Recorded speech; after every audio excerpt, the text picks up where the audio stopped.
ఈ నెల 30వ తేదీ జరిగే హలో యువత చలో విజయవాడ కార్యక్రమాన్ని జయప్రదం చేయాలని కోరారు ఏఐవైఎఫ్ జిల్లా ప్రధాన కార్యదర్శి షేక్ వలి. ఈ నెల 30న హలో యువత చలో విజయవాడ ఏఐవైఎఫ్ గుంటూరు జిల్లా ప్రధాన కార్యదర్శి షేక్ వలి పిలుపు. కూటమి ప్రభుత్వం ఎన్నికల సమయంలో విద్యారంగానికి ఇచ్చిన హామీలను అమలు చేయాలని డిమాండ్ చేస్తూ ఈ నెల 30వ తేదీ హలో యువత చలో విజయవాడ చేపడుతున్నట్లు ఏఐవైఎఫ్ గుంటూరు జిల్లా ప్రధాన కార్యదర్శి షేక్ వలి తెలిపారు.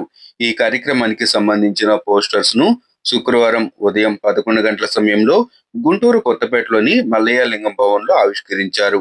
ఈ సందర్భంగా మీడియాతో షేక్ వలి మాట్లాడుతూ బాబు వస్తే జాబ్ గ్యారంటీ హామీ ఏమైందని ప్రశ్నించారు.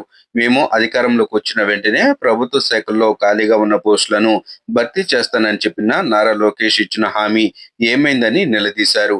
టీడీపీ కండువాలు కప్పుకున్న వారికి మాత్రమే పదవులు వచ్చాయని, ఓట్లు వేసిన ప్రజల పరిస్థితి ఏంటి అని ఆగ్రహం వ్యక్తం చేశారు.